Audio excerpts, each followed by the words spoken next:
everybody, and a very pleasant Saturday night to you wherever you may be.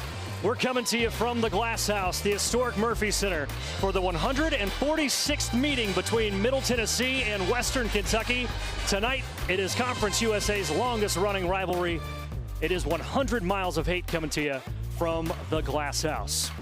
What's going on, everybody, and welcome courtside here at the Murphy Center with Dylan Simmons and Darren Park. I'm Jake Rose. Thank you for joining us tonight on ESPN+. Darren, it's the longest running rivalry in Conference USA. It's the best rivalry in Conference USA, but with only 4 games remaining in conference play, tonight is everything between these two teams. It really is, and the focus, though, is not about conference records. It's not about standing. It's not about seeding. It's simply about you want to beat your rival. Western Kentucky has a chance to get a sweep. That would be huge for the Hilltoppers. Middle Tennessee needs to hold home court tonight and pick up a big victory. And Western Kentucky has been red hot. 5 straight wins for the Toppers, and Don McHenry has been the big reason why. Don McHenry is a stat stuffer. Leads the team in points per game, assists per game, 3-point field goal percentage, and free throw percentage. He's the 3rd leading scorer in Conference USA. He can get going. Shoots it great from the outside, attacks the rim, and like we said, money from the free throw line. If he gets hot, that could spell trouble tonight for Middle Tennessee. And Middle Tennessee has won 3 of the last 4 ball games, and a big reason why is Jared Coleman-Jones has really found his offensive spark. He really has. He's had a back-to-the-basket game. He's always had soft hands, but what you're seeing now, he's more aggressive from the 15-foot line, from the 3-point line. He's really shooting with confidence, playing at a high level. He's key for Middle Tennessee tonight. If he's big, Middle Tennessee can get a win.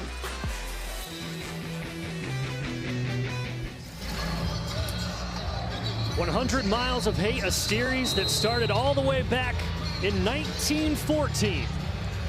Chapter 146 starts now as we are rolling from the Glass House. Middle Tennessee in blue, Western Kentucky in red, and this place is jam-packed tonight. Middle Tennessee comes into this with an 11-16 mark as the first 3 is good from Jalen Jordan. Here's a look at the starting 5 for Steve Lutz's Hilltoppers coming into this matchup. 19-7, 8-4 in Conference USA play. Currently 3rd in conference, and just a game behind La Tech and Sam Houston as this whistle is going against the Toppers. Middle Tennessee hits a big 3 right out of the gate. That's so important for them to get off to a good start. Their energy is contagious, and when they can get a couple 3s going early, it really helps jumpstart that offense. And there's the starting 5 for Nick McDevitt's Blue Raiders. Porter, Buford, King, Jordan, and Coleman-Jones, the starting 5, as it has been pretty much the entire season for Big Blue. And they are right in the middle of the Conference USA standings as Buford's 3 is no good and last touched by Coleman-Jones. Middle currently in a 4-way tie for that 4 spot in conference with a 5-7 mark. They're right there locked in with Liberty and Jacksonville State and New Mexico State. Of course, Western Kentucky has been excellent the last couple of weeks. 5 straight wins for the Toppers as McHenry's runner is no good. Middle Tennessee has really turned things around the last couple of weeks as well. Wasn't that long ago that they had lost 8 of 9. But since they've won 3 of 4, as this is going to be the 2nd team foul against the Toppers. And that's a very, very quick 2nd foul on Babakar Fa. And Fa will take a seat with 2 fouls. Yeah, it is. He just got caught up battling with Jared Coleman-Jones down low. Porter in the corner, no. Rebounded by Rodney Howard, who just checked in.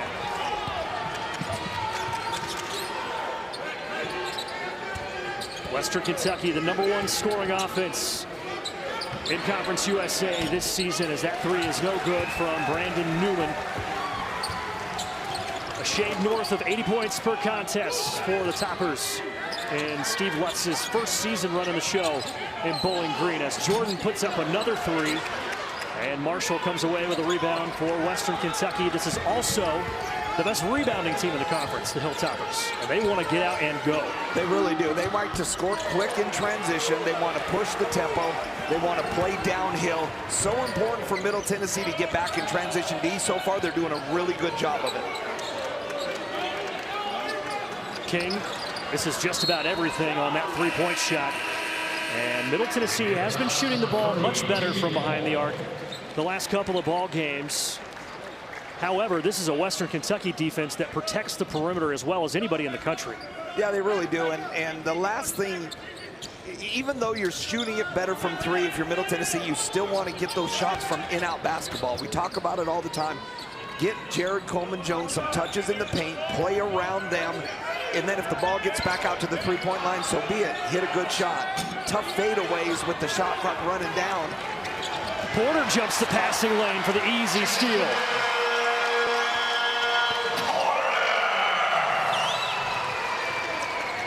So Middle steals a bucket as they're up 5. As this is the largest crowd that we have seen all season here at the Murphy Center. A lot of blue as usual, but more than a smattering of red as well. Yeah, there's a nice little chunk of red. A lot of folks made the trip down from Bowling Green today. There's a look at our coaches tonight. Nick McDevitt in his 6th season here in Murfreesboro. And Steve Lutz having a pretty darn good year for year number 1 on the Hill. Brought a tremendous amount of energy and passion, and then the style of play. Yeah.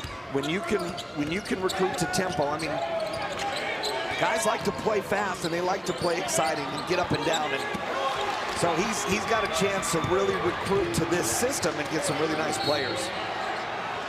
Moore charging to the bucket, draws the foul on Elias King. That is King's first and the team first against Middle Tennessee. And you know, when Steve Lutz was hired almost a year ago, last March, replacing Rick Stansberry, he came in pretty hot as a marketer, saying, hey, we're going to play fast, we're going to play fun, we're going to be aggressive. And he was really selling that style of play to the fan base in Bowling Green. Yeah, well, you got to do that nowadays. Yeah. You've got to toot your own horn, and then gone are the days of just letting your actions kind of speak and then going from there.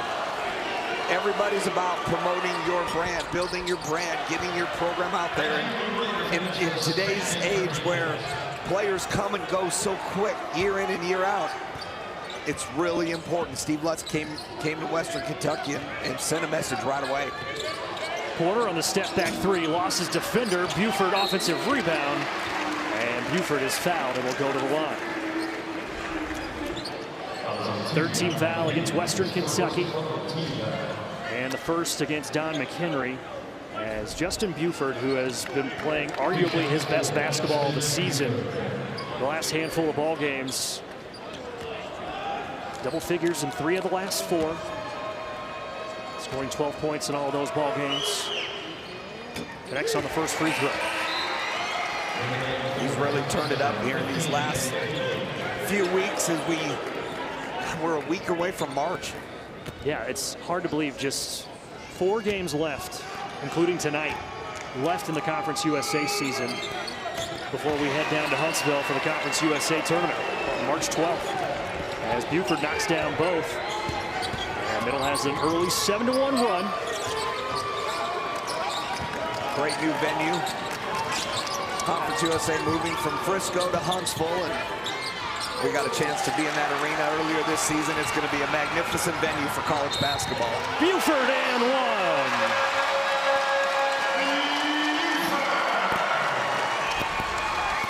1. Buford in transition on the run out. And a great outlet pass on the opposite end from Jared Coleman-Jones. We talked about Western Kentucky wanting to run in transition. Middle Tennessee has its moments also, and they'll pick their spots. And what you saw right there was Justin Buford get out ahead of Western Kentucky and really aggressively attack the rim. Buford completes the 3-point play, and you can look at the numbers for Justin Buford the last couple of weeks and see the correlation in wins with Middle Tennessee. As we mentioned, have won 3 of their last 4 and 5 of their last 8. And it's no coincidence that they've been playing better since he's been playing better. That's right. Both Justins. Justin and Justin. have really picked it up these last few weeks. And yeah, of course, Justin Porter, the reigning Conference USA Player of the Week for Middle Tennessee. 33.5 points he averaged last week. As Buford lines up another three, and in and out. And Christian Lander, who just checked in for Western Kentucky, sprinting the other way. Wild shot, but the follow will go for Tegan Moore, the freshman. Yeah, I don't think he was trying to make that shot. I think he was just trying to get it up off the backboard so that one of his teammates could come in and crash the boards, and that's exactly what happened. Mentioned this is the #1 rebounding unit in all of Conference USA, one of the best in the entire country. As Middle Tennessee throws that ball away, Evelyn is going to track it down. Coleman Jones might have got away with a shove. Western Kentucky comes away with it. Allen on the drive, and one. That's how quick Western Kentucky can score. They can do it in spurts. They don't mind being down early because they have spurt ability. You can see what a great drive right there. Western Kentucky who shoots a free throw when we come back. And how about the steal from Rodney Howard to free up Dante Allen. 5-point Middle Tennessee advantage.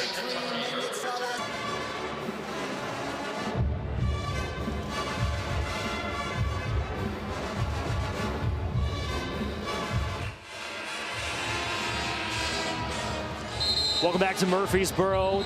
146th meeting all time here between Middle and Western. 100 miles of hate, but it's been a contest that Western Kentucky has actually dominated.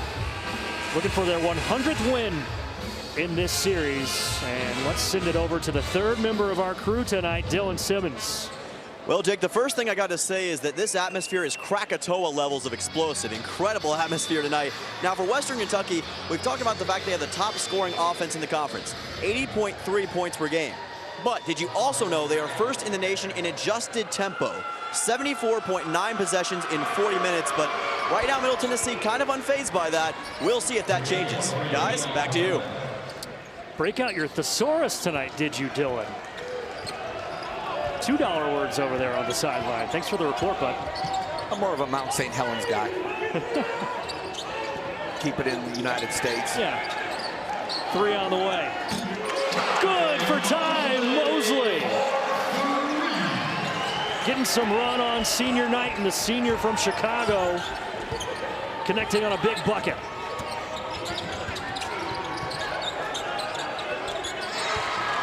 And that 3 is good from Western Kentucky. Dante Allen, 6 early points for the redshirt senior. And the transfer from Kentucky.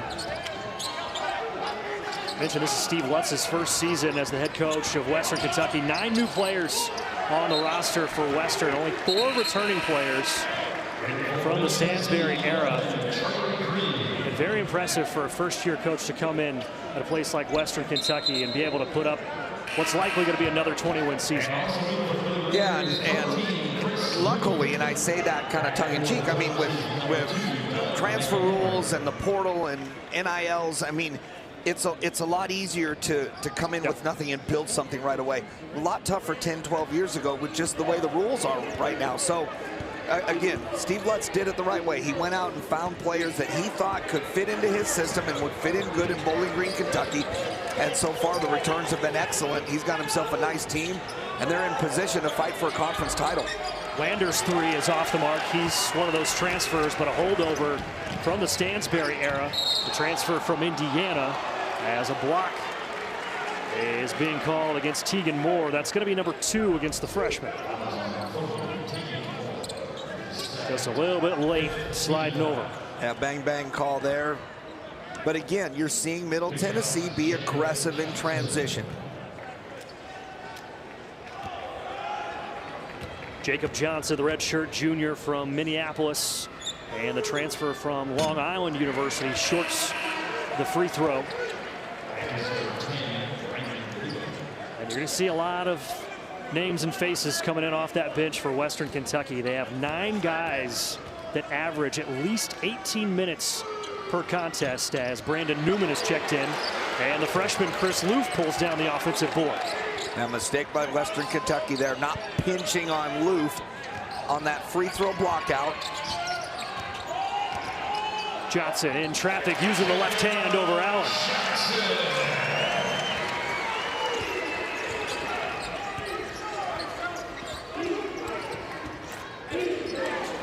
Middle on top by 6, 15-9. Second meeting of the year between these two teams. Western Kentucky ran away from Middle Tennessee in the second half of their first meeting just a couple of weeks ago, as that ball's last touched by Lander falling out of bounds. Good job by Loof, protecting the rim, keeping his verticality, and more importantly, staying off the foul. A lot of redirection in midair as they tried to get that shot off, and Loof did a nice job of not bringing his hands down and committing a foul there. And that's going to be so crucial tonight for Middle Tennessee, to be able to protect the rim, as a moving screen being called against Jacob Johnson, who got the brunt end of that collision. And the foul, second against Middle, or excuse me, the third. But yeah, this is a Middle Tennessee defense that has given up a lot of points in the paint this season. In the last handful of ball games, they have been outscored in the paint by 120 points. So rim protection is going to be absolutely key against this Western Kentucky offense that wants to attack the rim. Howard shuffled his feet on the handoff. 6th turnover already going against Western Kentucky.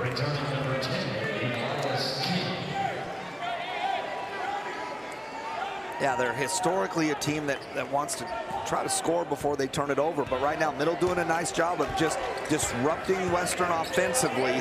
Middle Tennessee can defend the perimeter. They're very good at defending outside the three-point line. I think Western Kentucky struggles a little right now with that. And Howard sends it back. Coleman Jones gets it back. And there's that mid-range jumper we've been seeing more of the last few weeks. He's got a great touch. He's got soft hands, and the ball just comes off his hands soft. That's so key for a big man around the rim. And a bump being called against Justin Porter on Lander. Jared Coleman Jones coming off a season-high 19 points in the loss on Wednesday night against Jacksonville State, but he has been one of those players that Middle Tennessee has seen really explode since Conference USA play has started.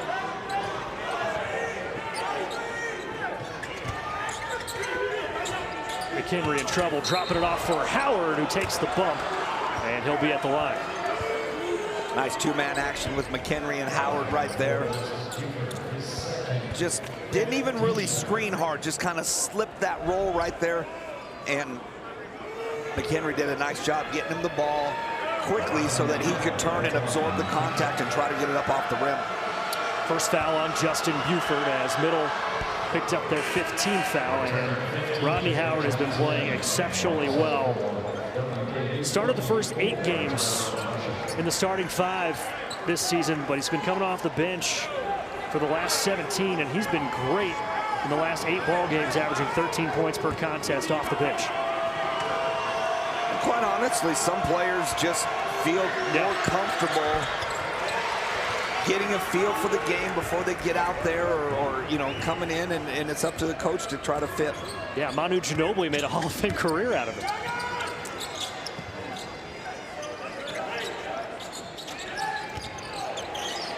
Jordan's 3 is rejected.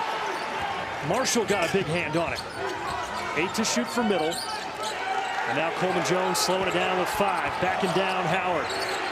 And then he lost it. Loose ball. He's got to put it up. Got it off in time, and then took a big tumble. As Coleman Jones favoring that left elbow. As Lander puts up the 3 in the corner. No.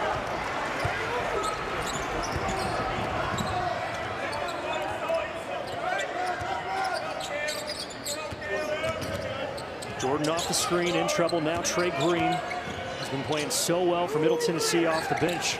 Goes back door, and he's going to the line. You'll see that a couple times per game. Trey Green, as good as there is for Middle Tennessee at reading that overplay by the defense and making that good back cut. 16 foul against Western Kentucky. It's a 7-point advantage for Middle Tennessee with 11:20 to go. And when we come back, Trey Green at the line for Middle.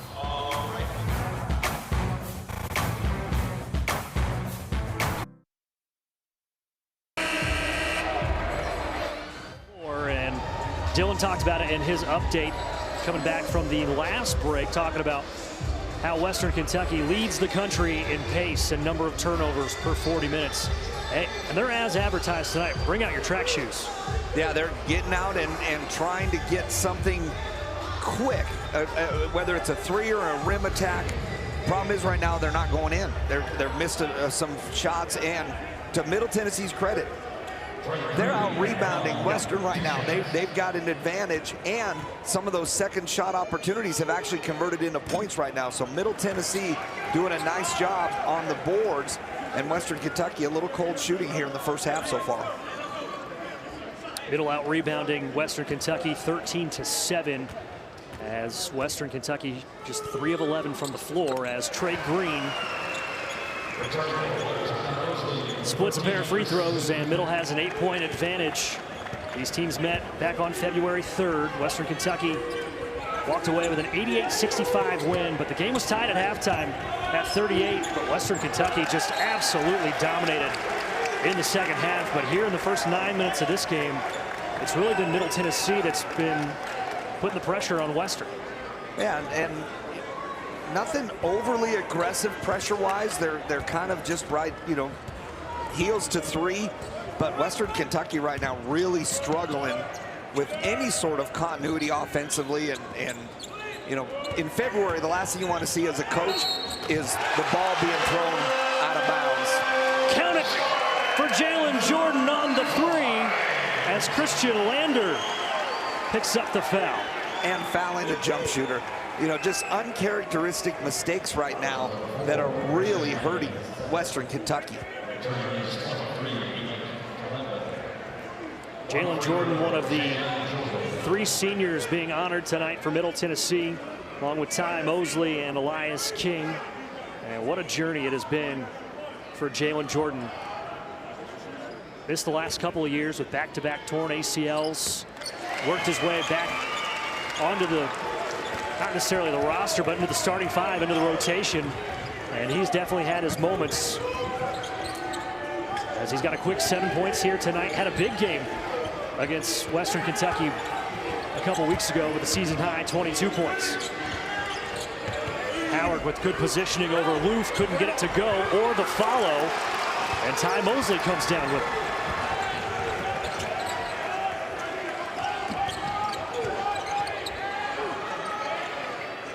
Trey Green from the wing, no.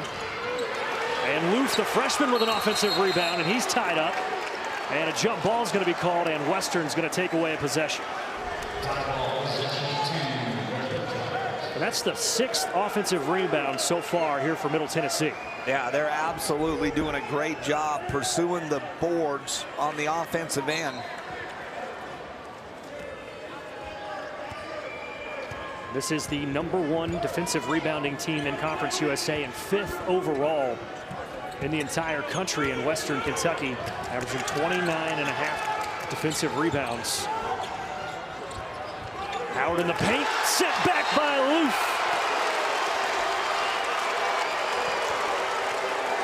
The young fella sending the grad transfer stuff into the 3rd row.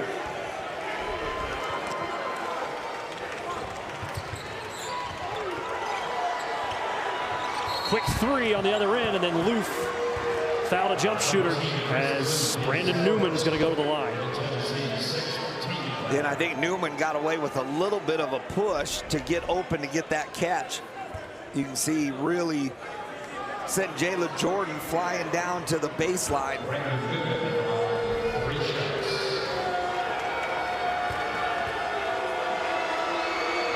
Newman, the transfer from Purdue, grew up in Valparaiso, Indiana. Probably learned that watching Reggie Miller growing up. Perhaps. Was Reggie Miller playing? Oh, man. That was a long time. I was going to say, he retired in 05. Maybe not. Maybe YouTube. Maybe not. Everything you can find on YouTube nowadays. That's right. Back in the old days, you know, you had VHS tapes and you saved them forever. Nowadays, you don't even need to do that. Man, I love going back on YouTube and watching guys that I grew up playing together. Just the other day, I watched 15 minutes of Vince Carter dunks. Yeah, I'm against YouTube. I don't like that. If you didn't have the wherewithal to save the VHS tapes, you shouldn't be allowed to just go see it. Just skipped over DVDs, huh? Yeah. You couldn't, well, you Laser couldn't record on discs. the DVD. I did like those laser discs. Those were bad, too. Middle on top by 9 here early. King contacts, and a foul's going against Western Kentucky as Tyrone Marshall. And again, just shoot yourself in the foot mistakes. I mean, that's a foul that, I mean, Middle had nothing going offensively. Elias King was in a defensive retreat mode, and now he's going to the free throw line. Yeah, already in the bonus with 9:42 left as Western now has 18 fouls. So Elias King, this is the free throw. McHenry so far only 1 shot attempt. Make it 2, and that was a tough one. And last touch by Middle, and 20 seconds on the shot clock. Middle's got some size, and when they switch, they can get some size on McHenry, and I think that size is bothering him a little bit. Third in the conference in scoring, 16.1 points per contest for McHenry. And right off the inbounds pass, it's Enoch Kalambe with his first bucket. That's a nice action right there. Kalambe had the shot, and he had Howard on a weak side, on a backside duck-in right there. Good out-of-bounds play. Kalambe and McHenry, teammates a season ago at Indian Hills Community College, transferred over to Western with their former head coach, Hank Polona, who's on Steve Lutz's staff as assistant coach. King's 3 from deep. Short.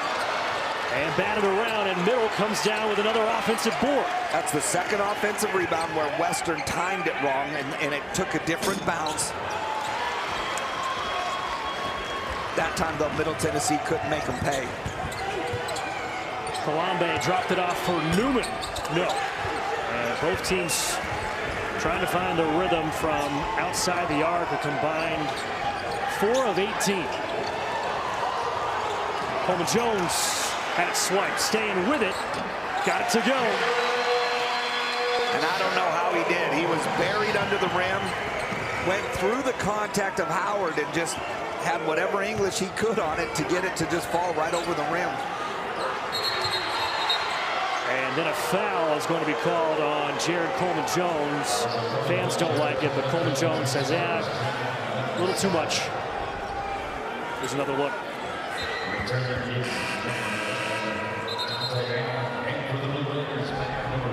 First foul on Coleman Jones, and the 7th against Middle Tennessee.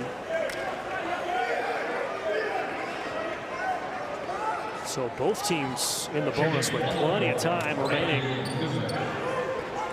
here in the first half, as Rodney Howard will step to the line for the second time here in the first half and connects on the first free throw. Transfer from Georgia Tech, actually did not play basketball until his sophomore year of high school. And ended up being a D1 prospect. Started at Georgia, played there for a year, moved up to Atlanta for 3 years, and is wrapping up his career on the Hill, where he has been excellent, averaging more than 10 points per contest and 5 rebounds.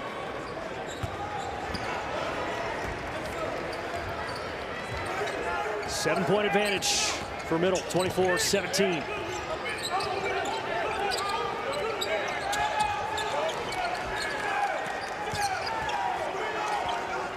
Porter looking to drive on McHenry, and he got his feet tangled up with Tyrone Marshall, and that's going to be the second foul against Marshall. Marshall went to dig on the dribble and then just got his foot out there and tripped Porter. And free throws, more free throws, Jake. All free throws here in the first half. We've got more free throws coming up on the other end of the break. Middle on top by 7.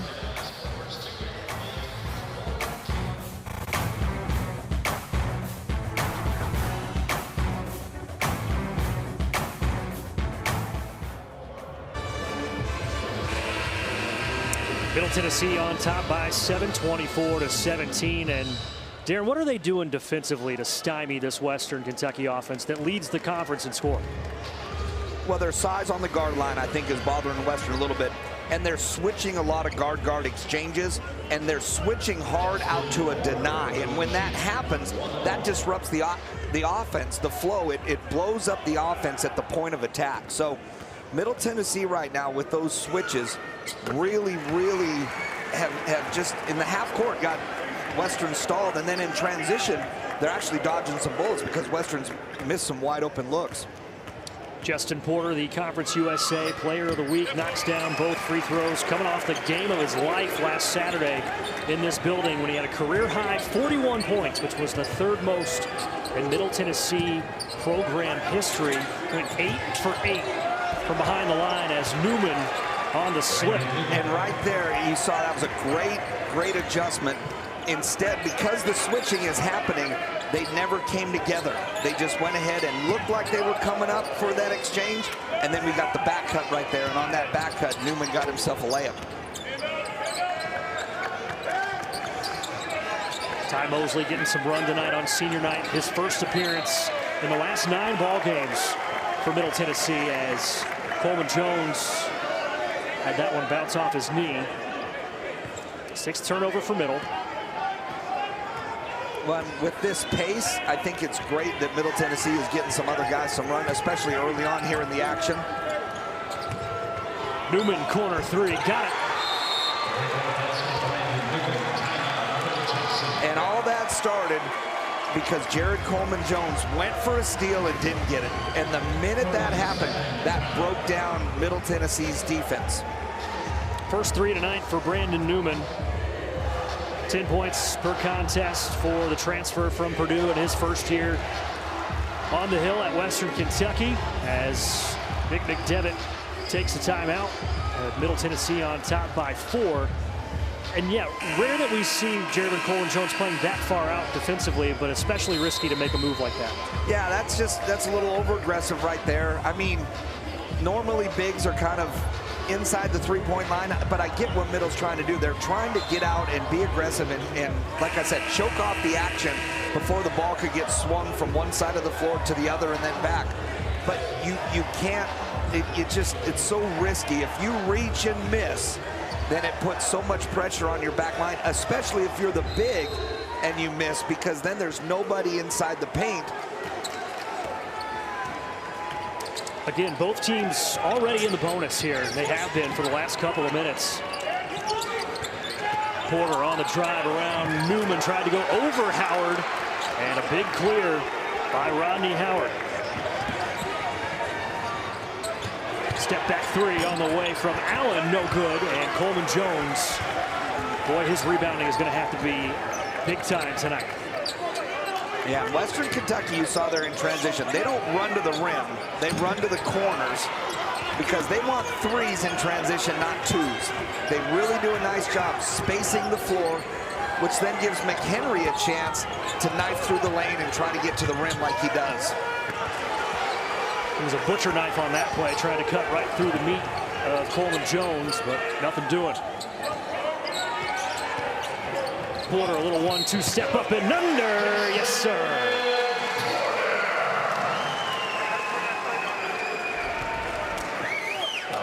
Justin Porter, so dangerous when he's rolling downhill.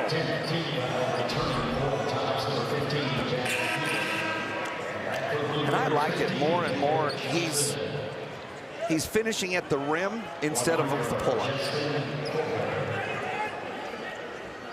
Remember talking to Nick McDevitt before the season started, and he said, yeah, Justin is just like a running back, hitting the hole when he's trying to get downhill to the rim, but it was trying to get him to find a way to be a little bit more controlled when he was attacking the rim, and we have really seen that the last couple of months as he has taken his game to a whole new level. He really has. Really played within the offense, played under control. Kalambe on the drive, cut off, but Howard with a one-handed floater got it to drop. First bucket tonight for Rodney Howard. He now has 5 to go along with 3 rebounds off the bench. Had a big game against Middle Tennessee back on February 3rd, 15 points, 16 points, 5 rebounds.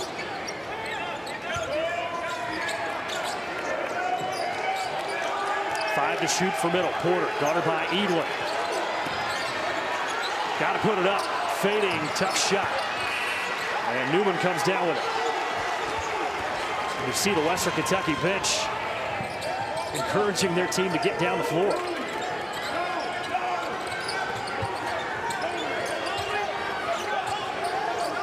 Long three from Allen. All net. Boy, what a great quick shot. Allen squared to the basket and got that off over Elias King. And you hear the large contingent that made the trek down from Bowling Green. This is a two-point ball game. Porter for three. Great answer by Justin Porter. Jack Edelin had been guarding him, and he dropped down to try to pressure Coleman Jones and just completely lost Porter. Porter made him pay. Howard shuffled his feet trying to back down Coleman Jones. Turnover number 7 against Western Kentucky here in the first half.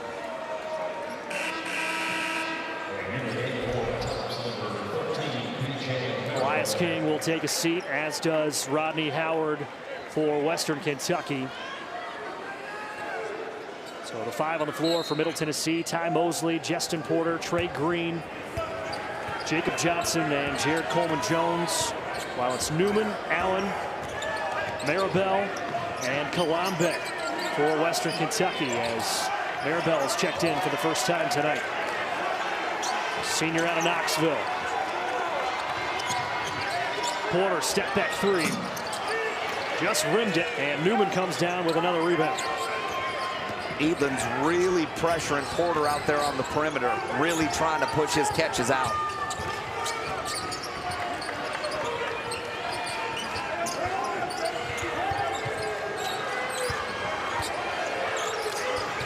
Maribel, wild shot. They're on top by 5. Western had it as close as 2 just a moment ago.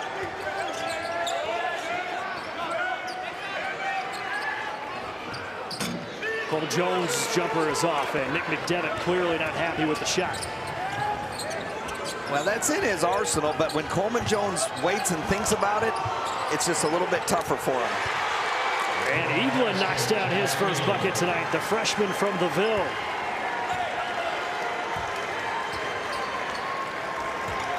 One of a handful of true freshmen on this squad for Steve Lutz that play a lot of minutes.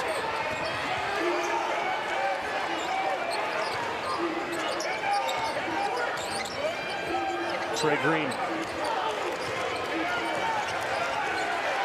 Jack Edlin giving Justin Porter all he can handle. And now a foul going against Western Kentucky. Maribel's going to pick up his first away from the play. I think for points of contact, him and Coleman Jones were battling down low. Maybe we get a look at that when we come back. 2:42 left to go in the first half. Middle Tennessee and Western Kentucky locked up in a tight one, as usual, here at the Glass House.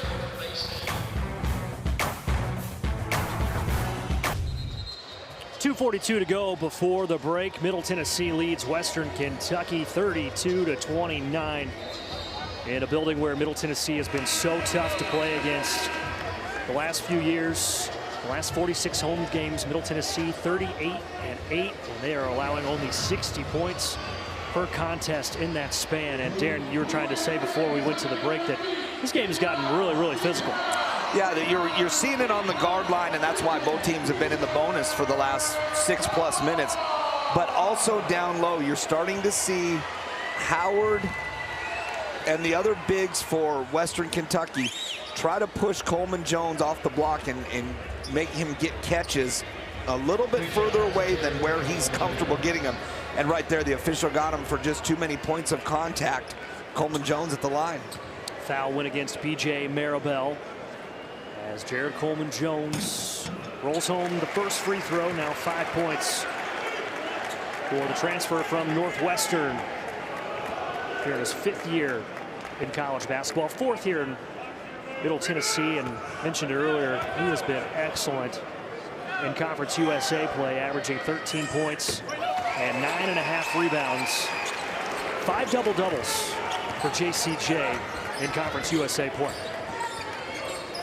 He has 6 points here in the first half. Middle leads by 5, trying to get a win in this series. Western has won 2 straight.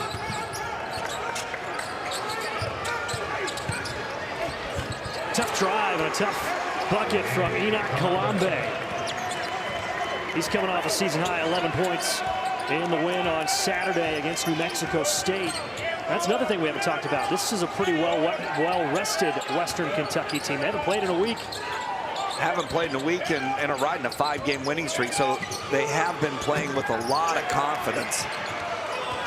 Mosley misses the 3, and here's Allen on the run out as McHenry steps into a transition 3 and rips it.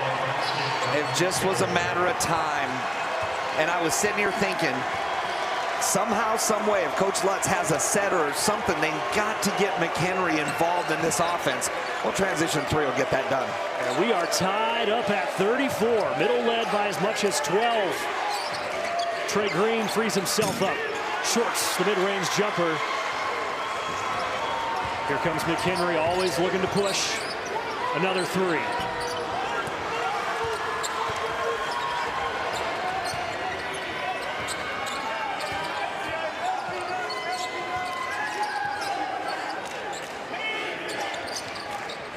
Coleman Jones, now here comes the double.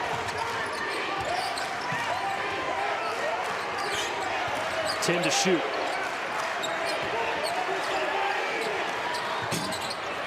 Coleman Jones off balance. Yeah, and I like that double from Western. It came on the dribble. They waited until Coleman Jones put it on the bounce. That was really smart. We haven't seen that a lot this year.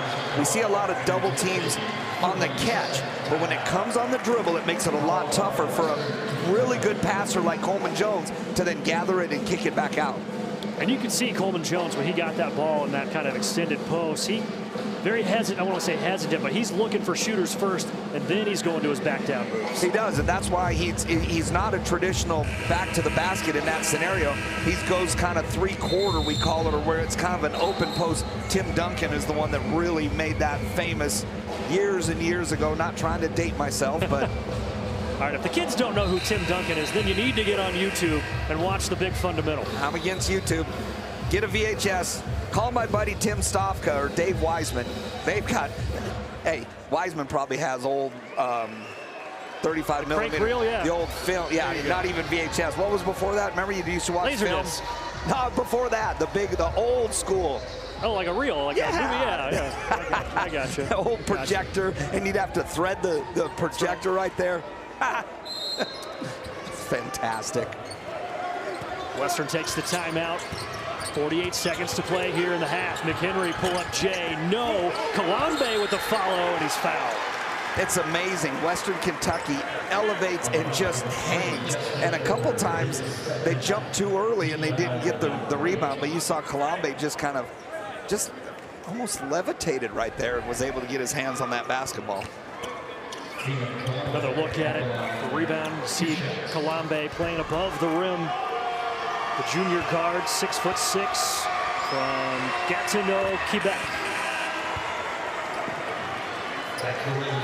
Another transfer from Indian Hills Community College, along with Don McHenry.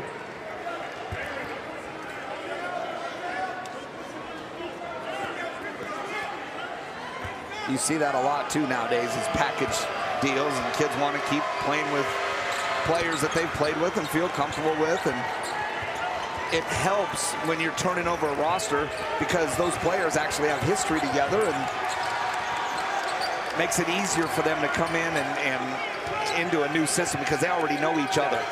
Certainly helps when your head coach leaves to go to the same school as well. 13 seconds between shot and game clock. Middle has 10 to shoot on the shot clock. Coleman Jones to the spin with a right hand, too strong, and Allen clears. Shot clock is off, 14 to play. Western on top by 2. Down by as much as 12 in this half. Howard in and out, tries to go for the follow, no. Tipped out, Allen at the horn, and that'll do it for the first 20 minutes, and what a first half it's been between Middle and Western. Howard had plenty of time, and it looked like he rushed it, Western still gets the offensive rebounds and couldn't get that shot to go. But for all the good Middle Tennessee did in that first half, Western's got the lead. Western on a 7-0 run. Meanwhile, Middle Tennessee closes out the first half 1 of 8 from the floor.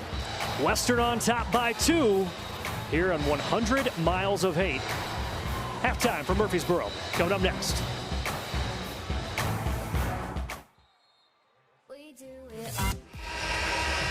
There's Rick Insell, the head coach of the Lady Raiders, who knocked off Western Kentucky in Bowling Green today, and more than that, locked up another regular season Conference USA title today with the win. Undefeated in conference play. Undefeated in conference play, and Jacksonville upset FIU today, which gives the Lady Raiders the conference regular season conference title. So Coach Insell excited to be here and supporting the men tonight. He's really close to Nick McDevitt, and they talk a lot, but they you know, it's hard because in conference play, women and men are always opposite. Yeah. So the fact that the women played and playing at the same time. Yeah, exactly. So the fact that the women played up in Bowling Green so early this morning gives him a chance to come down. So congratulations to Coach Insell and the Lady Raiders. I know that's the first of many goals they want to accomplish here as this season turns to March. Second foul against Dante Allen to start things off here in the second half will send Jared Coleman-Jones to the line, and he's favoring that left arm that he fell, or maybe it's a right pinky that he's grabbing. Yeah, I believe it's his right pinky that he's trying to adjust a little bit with that left hand. Remember, he fell and took a pretty nasty tumble back in that first half. As Dylan Simmons, what you got? Yes, guys. So if you remember back to the first game between Middle Tennessee and Western Kentucky, it ended up being 88-65 Hilltoppers. Remember that WKU and MTSU were tied at the half. But the Hilltoppers went on a 21-6 run in the second half to overtake the game. And Don McHenry, well, he ended up with 22 points. Could we see history repeat itself here in the Glass House? Guys, back to you. Middle Tennessee has been much better in the second half as of late. But that was kind of the bugaboo for them during that rough stretch in December and early January, was they couldn't put teams away.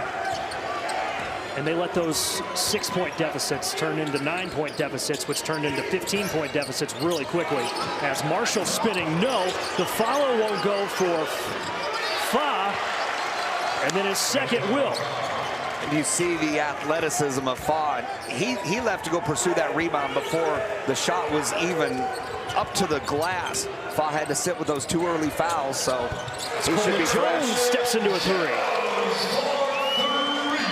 And you see, when he shoots in rhythm with confidence and he doesn't hesitate, he's as good as there is from that trail spot.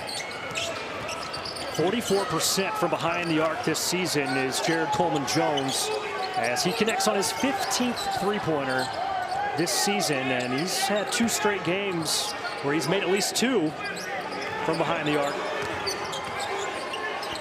Marshall, tough shot, no. And Western Kentucky crashing the offensive boards here early as Porter comes away with it. And Coleman-Jones a little overzealous as 2 out of the 3 officials made the call. Yeah, it's just so hard because he was hoping that Western was going to, that Fa was going to bite for that pump fake, and he could have just had a straight line drive. Fa stayed down, so then he had to go to a jab step and just got out of position, drug that left foot a little bit. And you mentioned it a moment ago, starting forward, Babakar Fa only played a couple of minutes in that first half. Got 2 very, very quick fouls. McHenry with the floater over Jared Coleman-Jones. Just the 2nd bucket tonight for Don McHenry. What a steal he was in the transfer portal. Leads this Western Kentucky squad in points, assists, field goal percentage, 3-point percentage, free throws, minutes. As Justin Porter gets to the cup, he has a dozen. And has the strength to finish through contact. Newman's 3 is too strong on a quick trigger.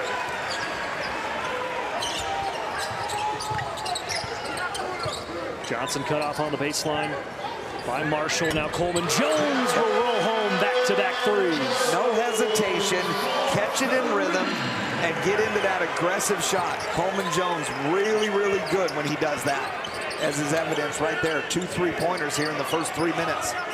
Now 3 straight games with a couple of threes.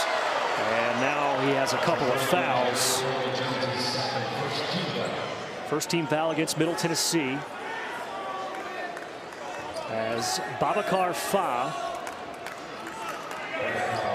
graduate of the NBA Academy, Africa in Senegal, transfer from Charleston,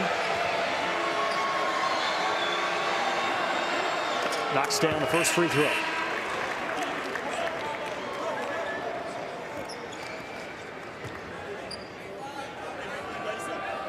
Middle Tennessee with a 1-point advantage, as it's been back and forth the last few minutes of game time. Middle Tennessee led by 12, back at 22-10 early in the first half.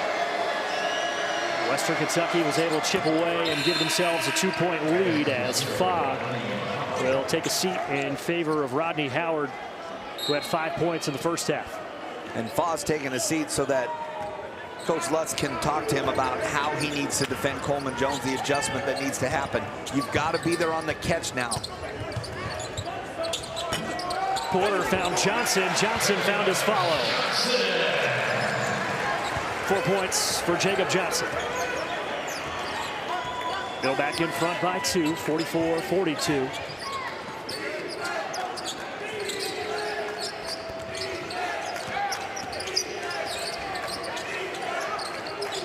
So on those come-togethers now, that initial one, they're just flopping the action.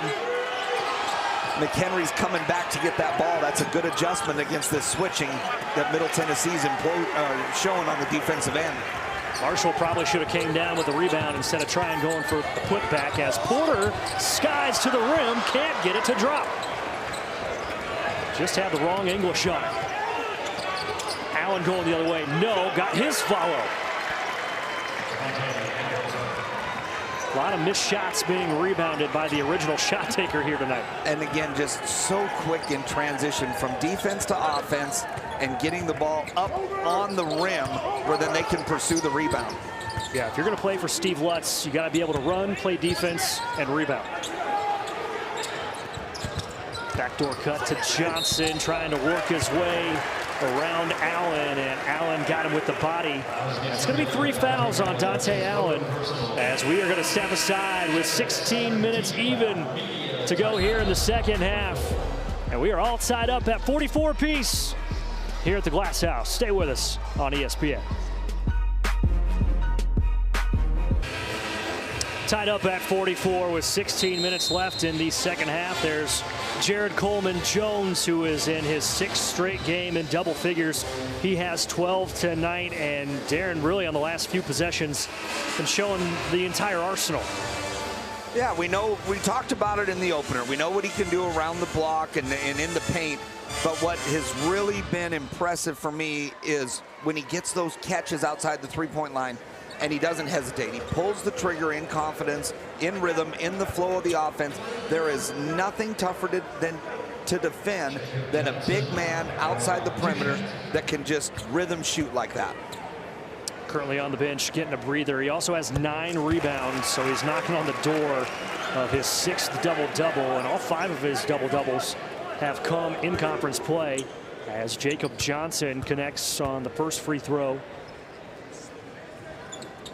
and shorts the second. Porter comes away with a rebound and then gets to the hole, and he's going to the charity stripe. That's twice now Western Kentucky has mismanaged free throw blockouts. It's those little things that are so important. And you talk about all the things you have to do to win on the road. Something like that can be the difference between a win and a loss tonight. That's the 2nd time now that they've missed a blockout. Middle Tennessee has a chance to put some more points on the board. And speaking of winning on the road, Western Kentucky is the only Conference USA team this year with a winning road record, and the only team in the conference to actually win back-to-back conference road games this year. That seems to be a trend over men's basketball. Yeah. A lot of conferences having some really, really good home court advantages right now. Conference USA is one of them. Yeah, that's really been a thing across the entire landscape of men's college basketball this year. That's a really good point. Porter on the drive, up and under.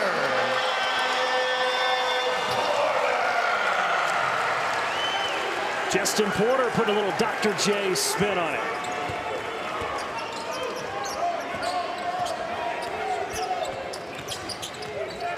Porter now at 15, middle on top by 4. And Howard fouled, going hard at the rim. When the ball's in the funnel, see how he's even with Howard. Loof's got to be top side when the ball's in the funnel. Otherwise, you get ducked in on. And Western Kentucky does a nice job of those weak side duck-ins. And you saw Howard right there really, really take advantage of Loof just being even with him.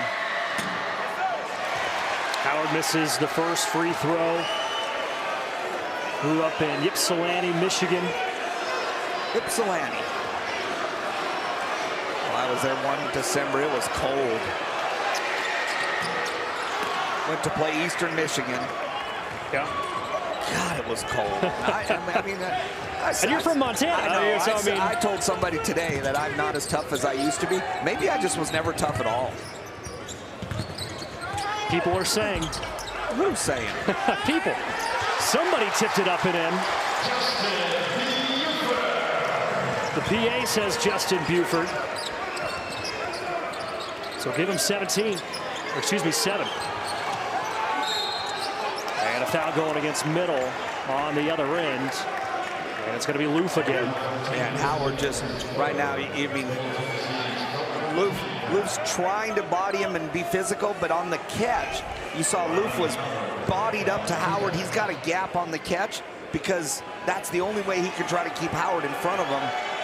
If he gets in a body fight, yeah. I mean, Howard's got him by 30 pounds. Howard's going to win that battle every time. 30 pounds in at least 4 years. As Chris Loof, the true freshman, will sit with 3 fouls. As the more seasoned Jared Coleman-Jones will come in after his breather.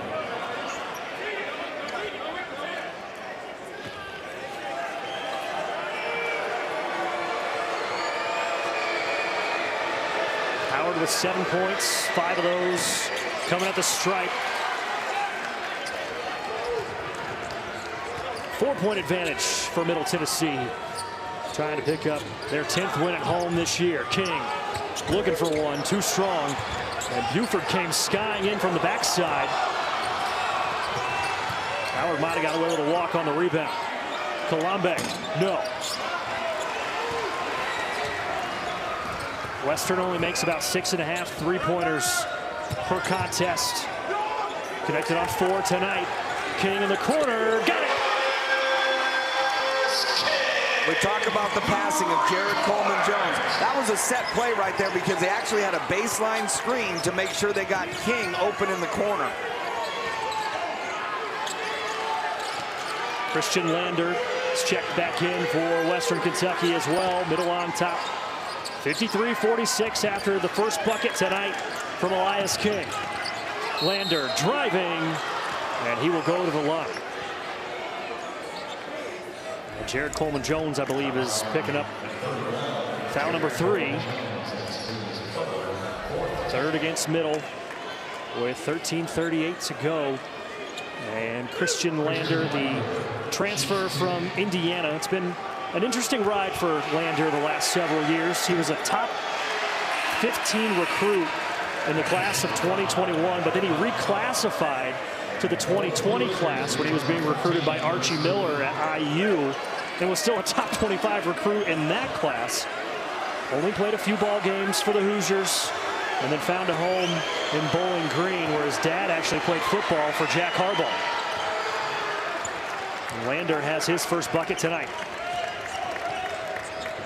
And keep an eye on Middle Tennessee, and as they continue to guard McHenry, they continue to bring size to McHenry. Right now, it's Jacob Johnson that has the honor, and I think that's really bothering him a little bit. King trying to muscle his way past the freshman Moore and does so.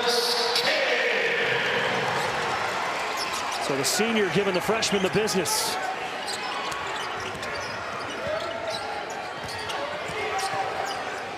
Colombe dropped it off for Fa, and that's going to be 4 on Loof.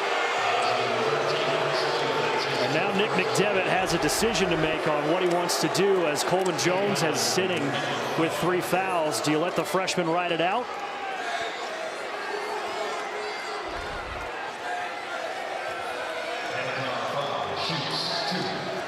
Do you rework the lineup, maybe move Elias King into the post a little bit? Babacar Fa connects on the free throw. Coach McDevitt and associate head coach Wes Moore are having that discussion right now. I'm of the mindset King doesn't have the size. I don't think he can handle Western size down low. Probably keep Loof in right now. Try to get to the 12, under 12 timeout, and then maybe bring Coleman Jones back in and just try to piece this together for the next 4 or 5 minutes, and then ride with hopefully Coleman Jones the rest of the way. Fa knocks down both free throws as Western is within 6. They're led by 2 at halftime, but Middle's been pretty impressive so far here in the first 8 minutes of the second half. King to Loof on the pick and roll, and a foul going against Western Kentucky.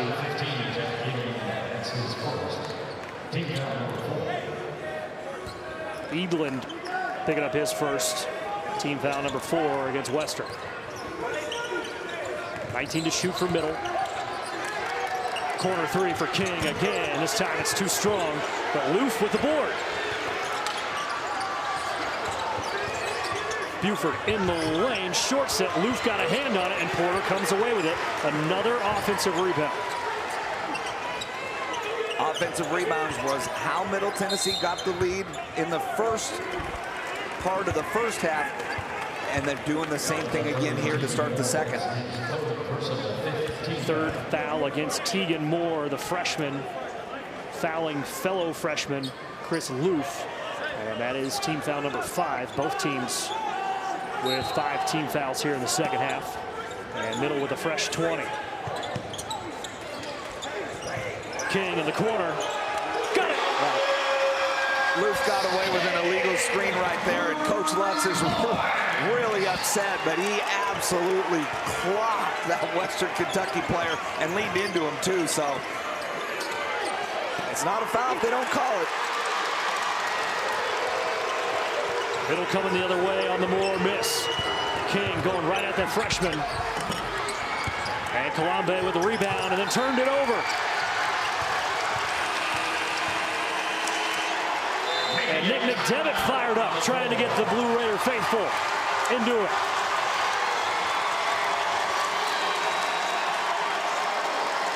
Sometimes you got to be your own cheerleader, Jake. Support your program. Get them fired up here in Murfreesboro. Western Kentucky has not made a bucket in the last 4.5 minutes as we take a look at the upcoming slate for the Toppers, and a big one coming up against La Tech, who they've already beat once this year, as you mentioned, Darren, and then they close out against FIU and Liberty. But first things first, they got to find a way to claw their way back into this one like they did in the first half. Yeah, and the start of the second half is real similar to the start of the first. Western was just stagnant offensively, couldn't score, had no rhythm. Same thing here in the second. I mean, they've only got 3 field goals so far this entire second half. They're out of sync. It's just, I mean, it doesn't look like the same Western from the last 10 minutes.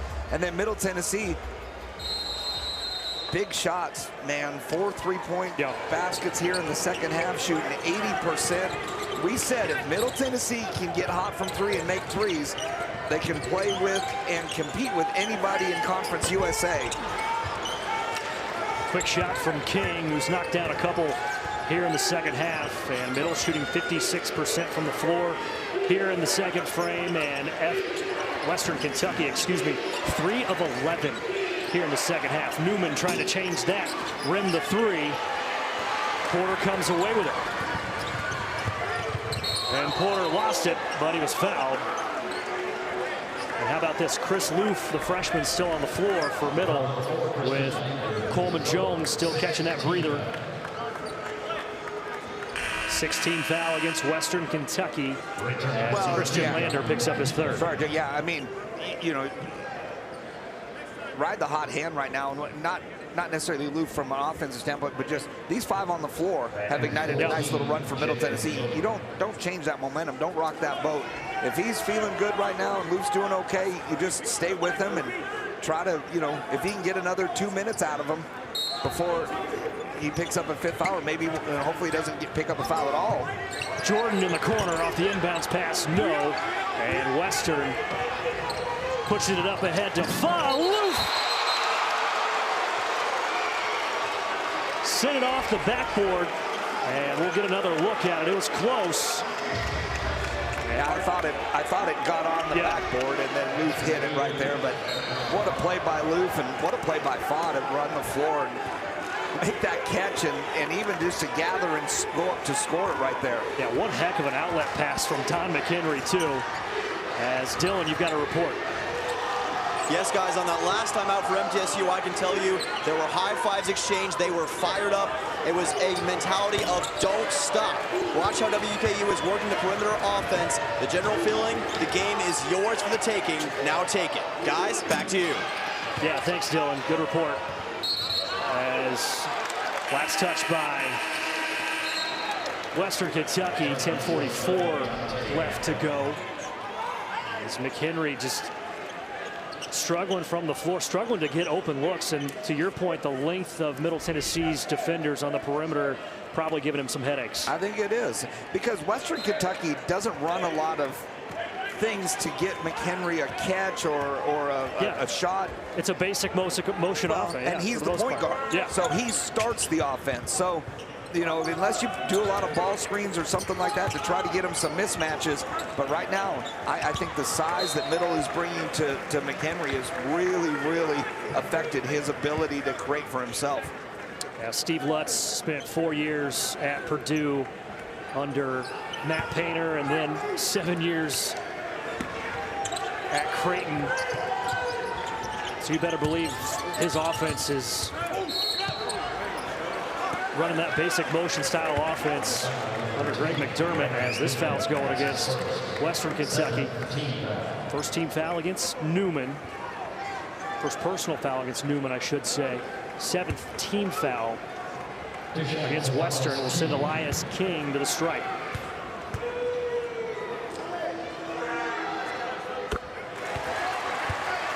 And King, a 63% free throw shooter this year. Led the team in three-point shooting last year, doing it again this year in his senior season. But my 2 favorite Elias King moments tonight, the baseline drive when he scored through contact, and then that drive right there. For as good as three-point shooter as he is, he's invaluable to Middle Tennessee when he can get aggressive and trust his athletic ability and beat somebody off the bounce. A couple of free throws have given Middle Tennessee a 9-point advantage. 10 minutes left here in the first half as King got a hand on it. Fa couldn't handle it. And we're going to have a jump ball. Dante Allen was over there. Buford, Fa. Possession arrow is going to stay with Western. 11 seconds on the shot clock as we get the hardwood cleaned up, as Nick McDevitt has ditched the quarter zip. Saw him getting the crowd all riled up before the last break.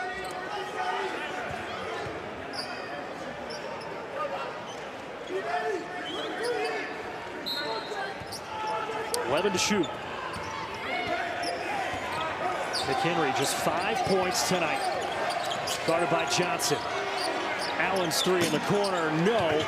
King got a couple of hands on it. Tipped it right back to Moore. And Loof sent it back. Freshman on freshman crime at the rim. And King draws the foul on Fa. And like I said, as much as Elias King likes shooting the threes, this is when I think he's at his best, when he can physically get to the rim. If I had a chance to be a little buggy in Elias King's ear, that is all I'd talk to him about, is just how many times can you put it on the bounce under control and impose your will on somebody.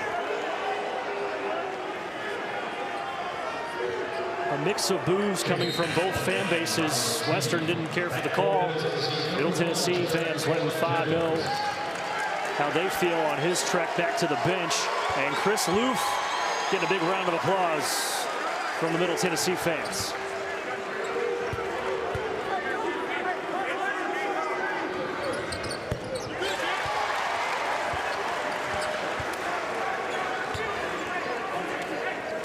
Middle in a 1-and-1 situation, as that's now 8 team fouls against Western Kentucky.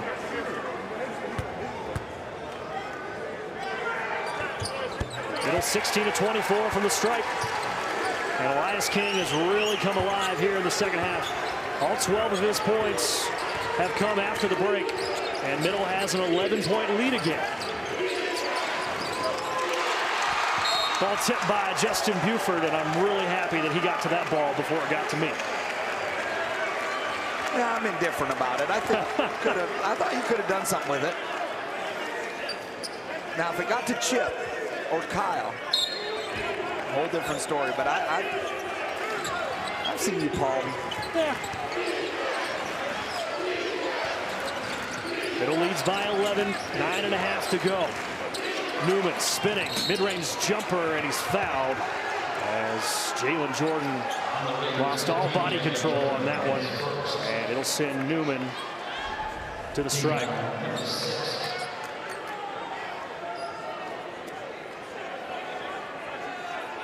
Saw it there on that replay, but we saw it on the foul on the other end with King. They're letting the offensive player generate all sorts of contact tonight, and they're punishing the defender. Well, we talked about that last week. That's just the way the game's kind of gone the last couple of years. And I'm okay with that, as long as it's consistent. I have no problem with them allowing physical play.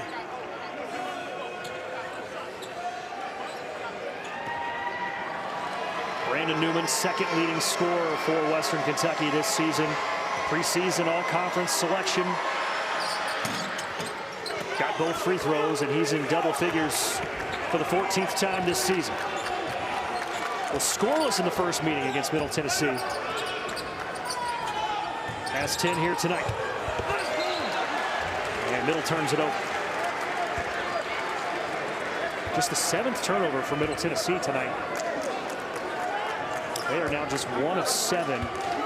Both teams actually 1 of their last 7 from the floor.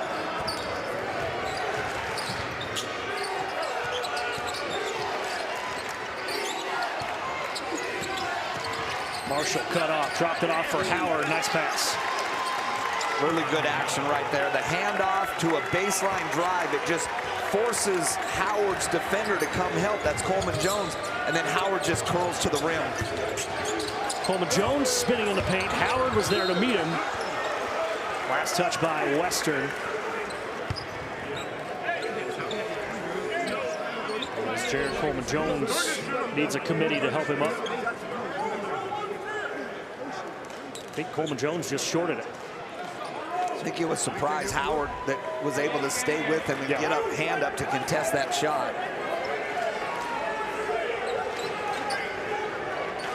So 18 to shoot on the shot clock for Middle. 8:42 left. They were looking for the lob for Coleman Jones. Buford tipped it back to him, and Coleman Jones with the stuff.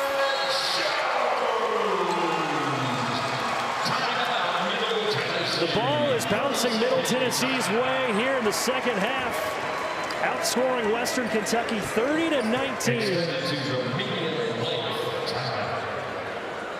Sometimes it's better to be lucky than good. Sometimes. Middle Tennessee on top by 9, 64-55. 8.5 to go in 100 miles of hate.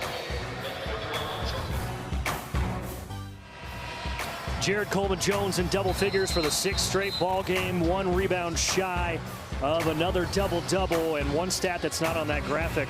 He's got 4 assists tonight. He's actually Middle Tennessee's leading distributor this season, and watching him turned into the player that he's been the last month has been really fascinating to watch. Yeah, he's got an all-around game, and when you've got a post player that can be your best passer at times, and you can run your offense through them, and that's what I talk about it so often. To play in-out means you've got to get your post player a touch. When you get your post player a touch, good things happen, especially if they can distribute the basketball like Coleman Jones does and score it with the efficiency that he's been able to do it the last month. Western Kentucky just 5 of 17 from the floor as Howard right through Coleman Jones for the bucket. Again, nice little action out of the timeout to get Howard on a little duck in. He gets the ball down there that low, he's going to score. Howard now with 11, tied for the scoring lead for Western Kentucky, along with Dante Allen. And then Howard sending it back on Elias King. Allen on the other end, short, and Western Kentucky is broke from behind the arc here in the second half. And I understand that's their style of offense, and they love those quick threes like that, but boy, when you're not making them, sure makes it tough to really stay consistent with an offensive game plan. Coleman Jones spinning, and then he shorts it. Marshall to Allen, and Buford with the body check. It's a good foul, actually, by Buford. He doesn't like it, but all Allen had to do was just give it back right there. He had teammate Marshall coming to the rim and was going to finish that. So the under 8 media timeout sees Middle Tennessee on top 64-57.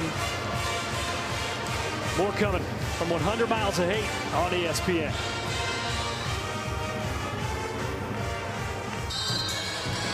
Here's the upcoming stretch for Middle Tennessee as we are in the home stretch of Conference USA.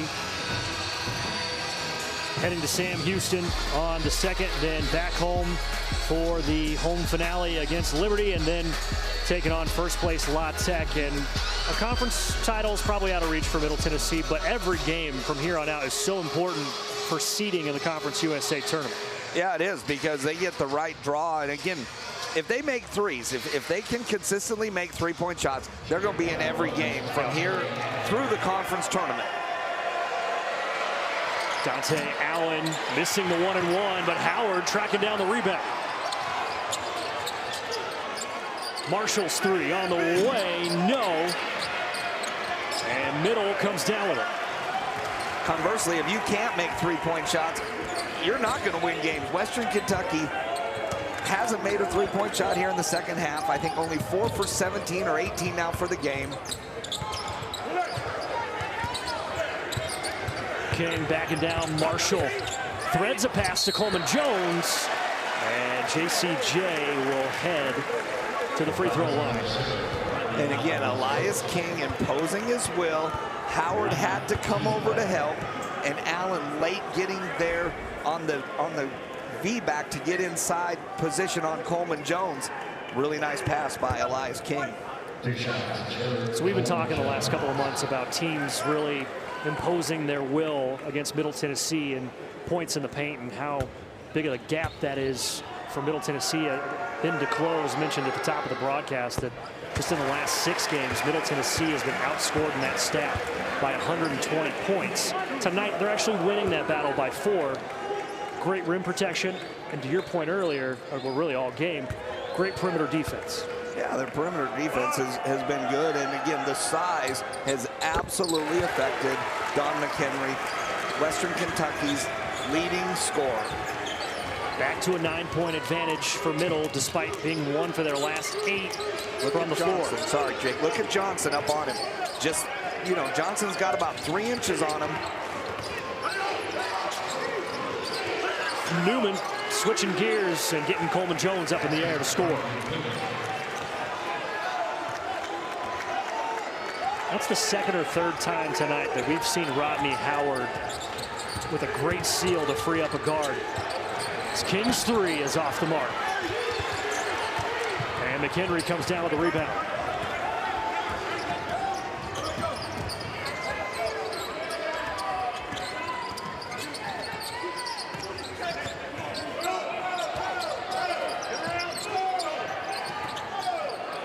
Newman for three.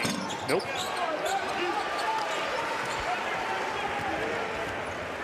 Nothing falling behind the arc tonight for Western Kentucky. 4 of 18 from distance. Porter got free. Newman sent it back. McHenry the lob to Marshall. He wisely came down with it. And now sets himself up for the three in the corner. And finally, the long ball drops for the Tops.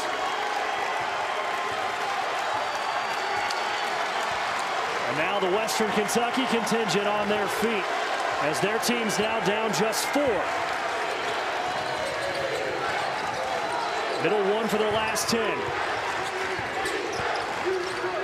Coleman Jones. Money. Without hesitation, that's the key for Coleman Jones. You have to be there on the catch, because if he's wide open, he's going to shoot it without hesitation. Porter with a hip check on Newman. That's going to be the second foul against Justin Porter. Team foul number 8 against Middle. And so Western Kentucky, a 71% free throw shooting team, is also in the bonus for the final 5 minutes.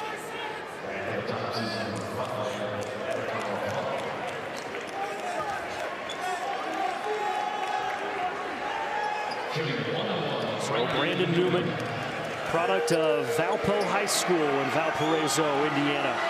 He's a top 75 recruit and a runner-up to Trace Jackson Davis, who's now playing for the Golden State Warriors in the Indiana Mr. Basketball Award.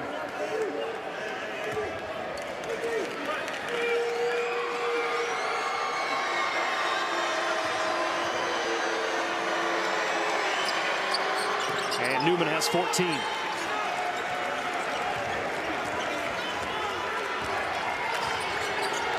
Five-point ball game, 5 minutes to go here at the Glass House. Porter frees himself up for 3. Got it!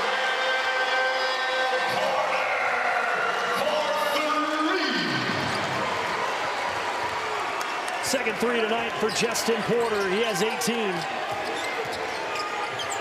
McHenry, long dribble and a long way around the rim. Finally got the runner to fall. Got to a strong hand and got middle on Johnson. That's one of the few times we've seen him come from the right wing and get middle with his left hand. But Western Kentucky, again, gambled and lost there on that perimeter shot, and Porter made him play. Porter again, not this time, as Fa has the board.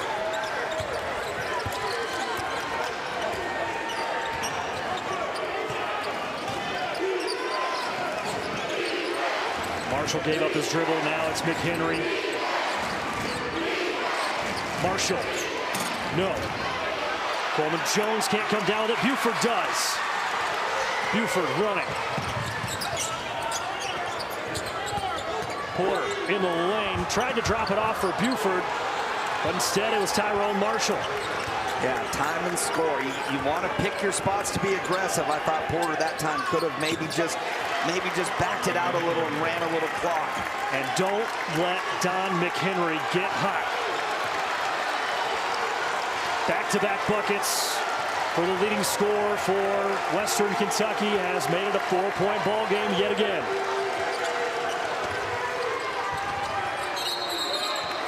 Offensive foul. Yeah, it's the right call. Elias King was still moving as that shuffle cut was starting, and Elias knew it right away. One last media timeout. Middle Tennessee trying to snap Western Kentucky's 5-game winning streak and trying to get a big win here at home.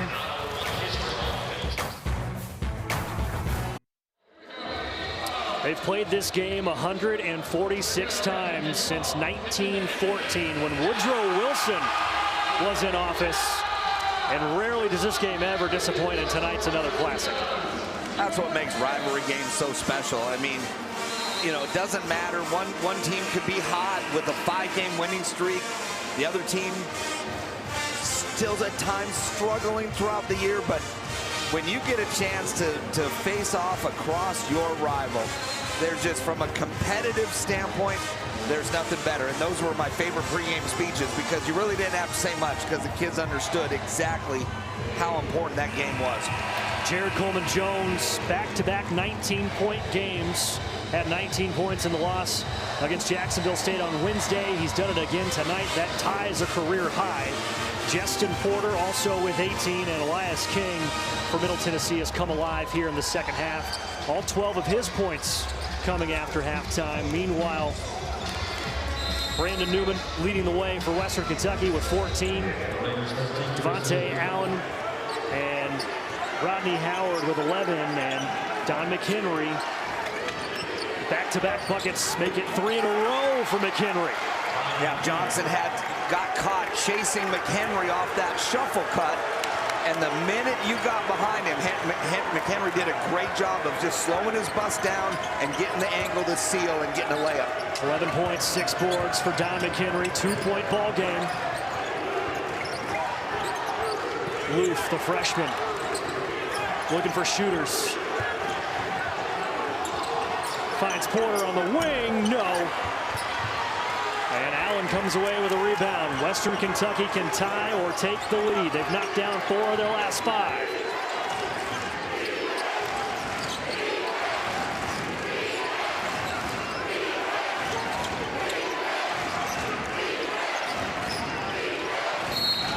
And Loof picks up number 5.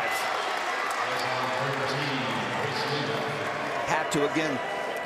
Loof was even with Fa right there. He wasn't top side. When the ball comes across the paint like that and it gets into the funnel, you've got to be top side. Otherwise, Fa and Howard, we've seen him do it. They're just going to duck in on you, and they're going to get that inside position, and then they're going to go right to a drop step. So now Jared Coleman-Jones coming off the bench to replace Chris Loof, who at times has given Middle Tennessee some big minutes, especially rebounding the ball and on the defensive end, protecting the rim. Yeah, out of area shot blocks. I mean, he hasn't blocked his defenders, like his offensive player that he's defending. But when somebody else goes up and attempts a shot at the rim, he's flying out of nowhere and getting his hand on it and blocking the shot. And Fa, who, as we mentioned, only played a minute and a half in that first half, has 9 points here in the second. I like his game. He's got a chance, I think, to be a really good player. And just a junior after spending a few years at the College of Charleston. And Fa has tied this game up at 72.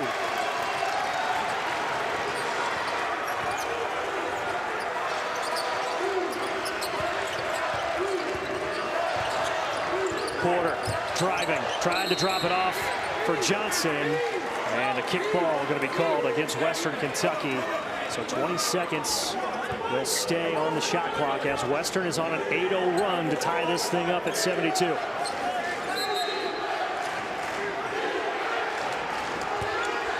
Middle led by 12 in the first half, trailed by 2 at halftime. Got the lead to 11 here in the second, but Western has fought their way back again. Great job by Marshall there. King was coming off the double cut to the ball. Marshall went under the screen, forced King to fade it, and Porter couldn't get it to him. And Middle Tennessee has to burn a precious timeout. They have just 1 remaining. Meanwhile, Western Kentucky has 3. Both teams are in the bonus. Western Kentucky is shooting 2 free throws with every foul, as Middle Tennessee has 10 team fouls. Western Kentucky with 9. And this is what we signed up for tonight, Dare. This is what we want to spend our Saturday nights doing, watching this rivalry coming down to the final 2 minutes.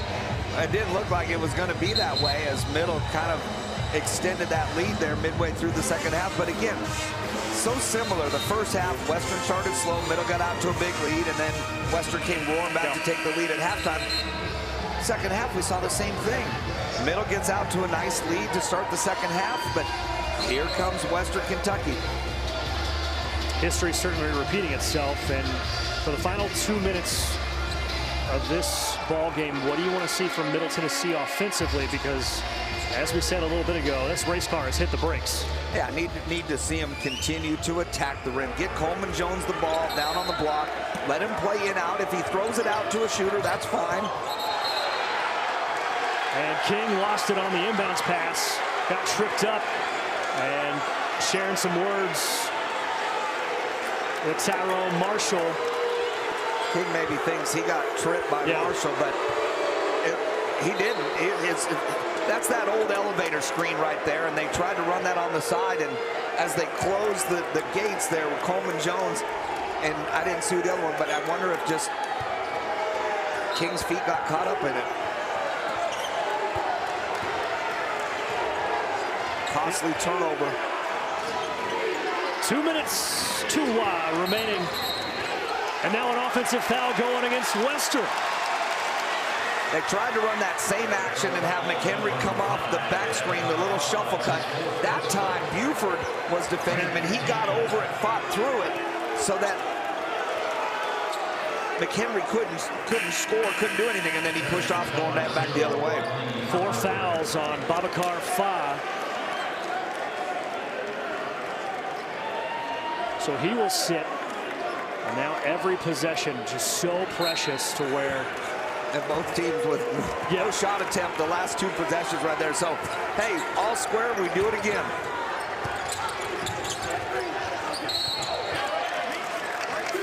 Porter hit the deck. Foul coming up against Western Kentucky. It's going against Rodney Howard, his second.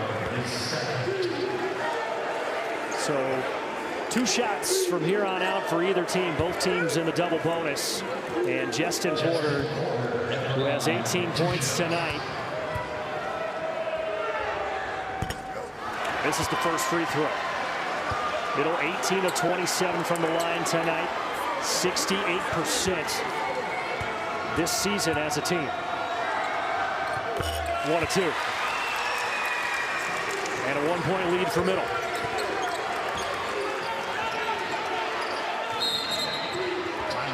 And Steve Lutz is going to use one of those 3 timeouts that he has remaining with 1:44 to go. You got to think that Lutz is going to try and draw something to get Don McHenry going downhill to the bucket, get him on that left-hand side, perhaps. Yeah, or what I was thinking too is another duck-in opportunity for their big. Whether it's, I think Howard's in the game right now. He's absolutely punished Middle Tennessee down low. They run a little, curl action, and then they just get him sealing right there. Only down 1. I'm okay with either option, quite honestly. And to your point about Howard, every time that Western Kentucky has come back into this ball game, it has started with them force-feeding Howard in the post. Yeah, in-out play. I mean, when the ball gets close to the rim, it puts so much pressure on defenses. Doesn't always have to stay there, but that's what we've seen Middle. When they're at their best, they're getting the ball down to Coleman Jones, and he's making things happen from the block. Same thing for Western Kentucky, whether it's Fa or whether it's Rodney Howard. When the ball gets down around the rim there in that paint area, it's good things happen. Again, both teams in the double bonus. Middle has just 1 timeout remaining. Western has 2. Possession arrow is pointing towards Middle Tennessee. 20 to shoot. So there's the duck in. It's Howard on the block against Coleman Jones, and Rodney Howard, too much spin on it. And Coleman Jones might not get credit for the rebound, but he got the tap out. That was a great call. I mean, that's exactly what I was talking about. You got Howard on a seal and a duck in. Coleman Jones off the dribble. And that's not necessarily his shot, but this loose ball is going to be picked up by Middle.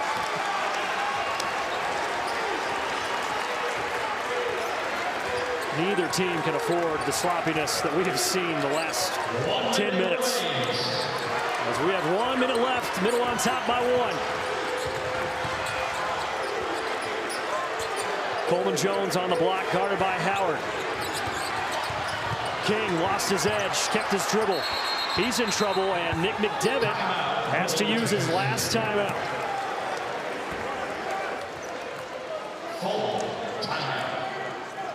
It'll be a full timeout, so Middle will have a minute to talk it over. And 4.7 on the shot clock, and we've seen Middle Tennessee and most teams with the ball out of bounds looking for that lob when the shot clock runs down here. Well, they tried running it the last time, and they threw it with nobody there, and it worked for them. So I wouldn't suggest trying that same action this time. But with 4.7 seconds, you've got time to get a catch, a ball screen, a dribble, another pass. I mean, you could get pretty creative. You don't necessarily have to throw it right to the front of the rim. And Middle Tennessee will have shooters on the floor with Justin Porter, who's knocked down a couple of threes, along with Elias King and even Jared Coleman-Jones if they don't run some sort of action for him curling towards the rim. Now let's pretend that you're Steve Lutz. Defensively, what are you doing? Trying to defend without fouling, making sure you can secure the rebound, and then understand time and score and what kind of situation you're going to be in. If you get a stop, you've got a chance. I mean, your whole playbook is open because it's a one-point game. If Middle scores a 2, you can go attack, try to get a quick 2, and then defend again because you got 45 seconds. Or you decide to just, put all your eggs in one basket and see if you can't get a 3 and tie this sucker up. Middle hits a 3, then you got to go score quick. So all those things are going through Coach Lutz's mind right now. Jacob Johnson will be the trigger man for Middle Tennessee. Not quite underneath the bucket, but 4.7 to go on the shot clock. Allen guarding the inbound. Porter from the wing. Baseline, pull up, no. Buford comes down with it, has to get rid of it, didn't have any timeouts, and here comes Western. Got the whole playbook open. Middle doesn't have a timeout, so if I'm Western, I don't call a timeout. Play this sucker out. Newman lost it. In trouble. Now Howard, and now Lutz will call timeout. Yeah, once the flow stopped and that ball started bouncing around, then you call a timeout to get control again.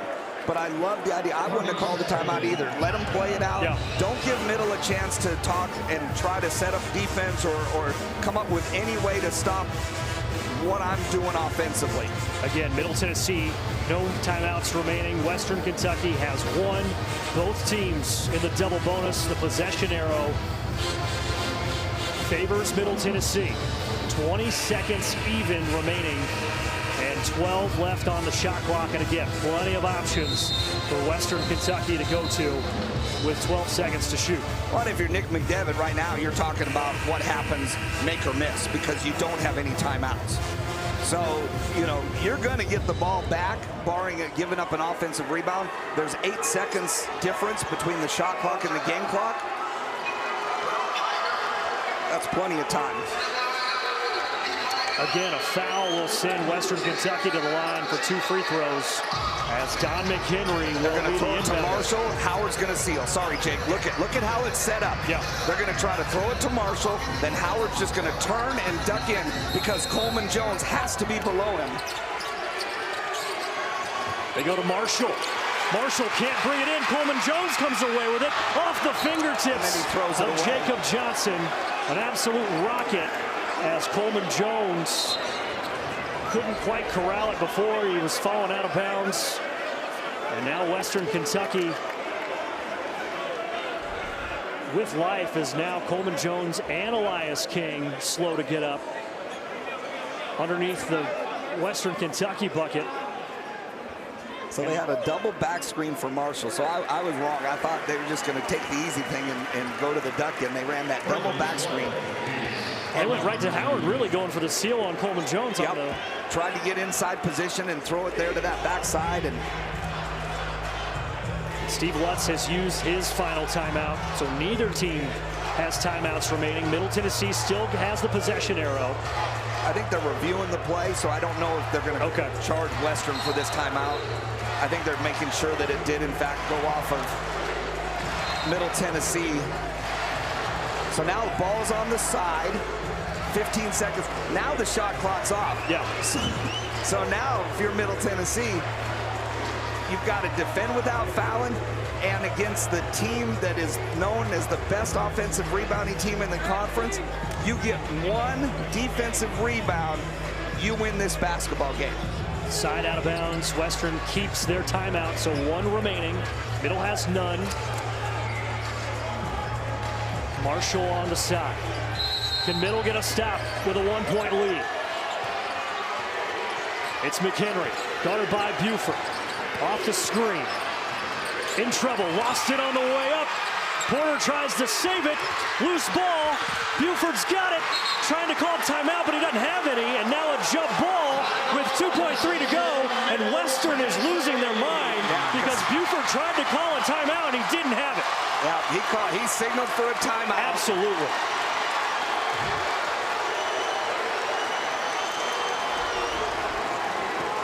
Here's another look. See Buford, just a glimmer there. Official called a jump ball, and again, Middle had possession. So 2.3 to go. Wow. And he calls a jump. I didn't know that Western even had King to inbound. Got it to Coleman Jones, who's immediately fouled by Howard. Says 1 second on the clock. Western Kentucky is begging the officials to take another look. There's probably 2.1, 2.2 seconds. And you want to talk about adding fuel to a rivalry fire. Officials going to take a look. Hey, what a unbelievable break for Middle Tennessee. The fact that the officials gave them the jump ball and didn't acknowledge the timeout being called.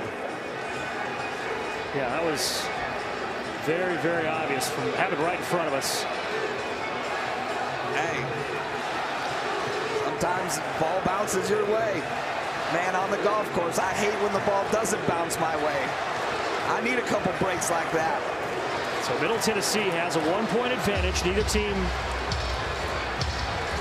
both teams in the bonus. Western still has one timeout remaining. And either way, Jared Coleman Jones is going to be shooting 2 free throws as we have 2 seconds remaining. So just a third of a second ticked off the clock as Howard picked up his 3rd foul. Again, Western Kentucky has 1 timeout left in case Coleman Jones misses this 2nd free throw. Middle Tennessee trying to snap Western Kentucky's 5-game winning streak and trying to climb one more spot higher in the conference standings. And Coleman Jones, who has another double-double tonight, is at the line.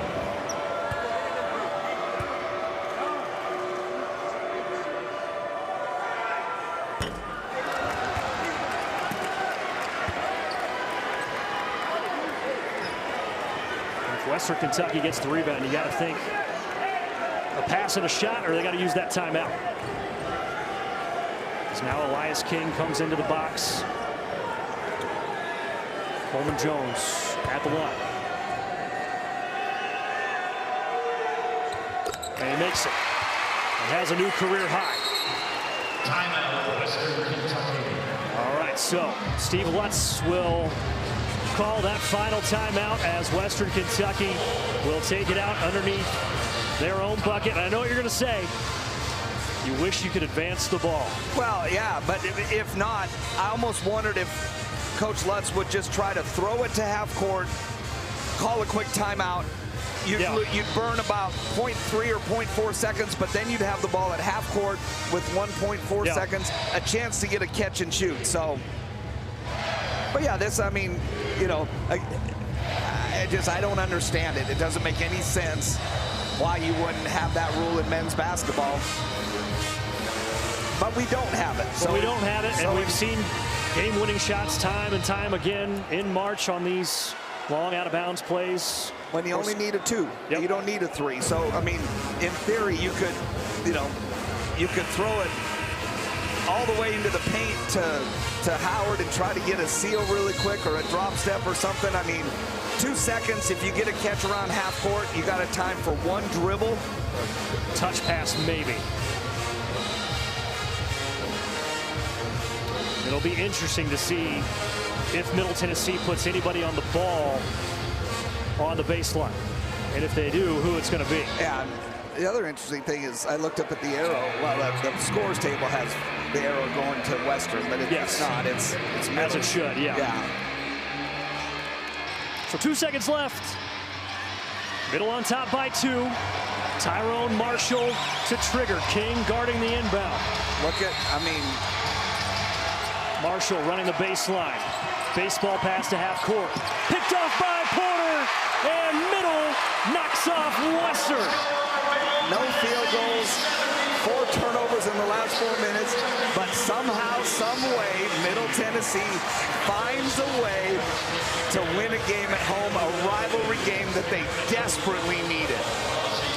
100 Miles of Hate delivers another heart stopper here in Murfreesboro as Middle Tennessee picks up home win number 10 and snaps Western Kentucky's 5-game winning streak.